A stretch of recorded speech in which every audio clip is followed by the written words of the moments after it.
Good afternoon and welcome to Nora's Dog Training Company. We're here this afternoon with Lulu and Rich, and what we're going to be demonstrating for you today on video is all of Lulu's new skills that she's learned while she's been with us here at school.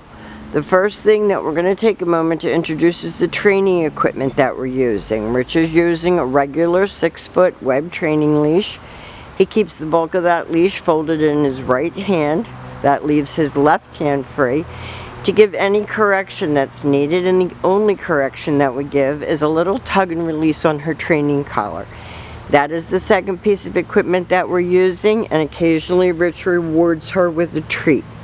Now she is sitting very nicely at Rich's left, which is where all of our obedience training is done. And the first exercise that they're going to demonstrate for you is heeling. Heeling is proper leash walking, and the command is Lulu heel. At this point, Lulu has a job to do, and that is to maintain pace with you on walks. Not dragging you down the street, not forging ahead, but staying right with you. And when you stop, she's been taught to sit and wait for her next command. So this makes walking her much more of a pleasure.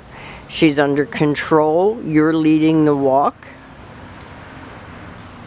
And when you stop your feet, she has been taught to sit and wait for her next command. If she doesn't, Rich will say no and tell her sit.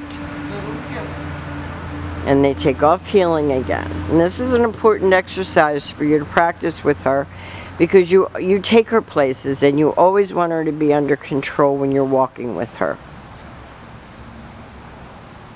Now the next command that we're going to demonstrate is the sit stay. Stay is a hand and a voice command, and because it is a stationary exercise, it is a one-word command. You can practice this indoors as well as outdoors. You're going to work upwards of 3 minutes. And Rich pats her, gives her love for praise for a reward. And as much as possible, you do use praise as a reward. But there are times that we do use treats, and that's okay.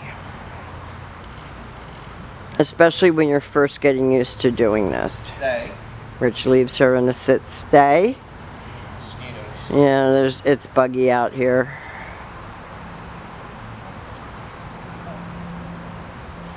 Stay. And this time, instead of returning back to her, Rich will call her. And she should come in nicely like a lady and sit. And they take off heeling again. So everything starts and stops at that heel position.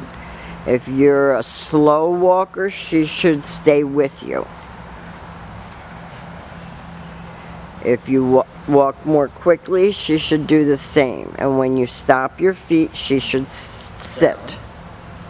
This is your down Stay. and stay. And again, you can practice this indoors as well as outdoors. She got up, so Rich told her no, and puts her back into a down. Stay. And you can practice this at home where it's not buggy in the house, because we're all getting eaten up out here. So far Lulu has demonstrated her heeling, her automatic sitting, her sit stay, her come. Rich is going to do another down with her. He did use a treat for that. So we have demonstrated for you Lulu's heel, her automatic sit, her sit stay, her down stay, and her come. These are the exercises that you're going to practice with her when you get her home, and it's important that you keep it going. Don't let her get to the point that she's out of control. You always want her to be under your control. You have your leash and training collar that's going to help you keep her under control. Your commands, and please, when you get back from the Poconos, let us know so we can follow up with you and help you to keep this going at home. We want to thank you again for choosing Nora's Dog Training Company, and we will see you very soon.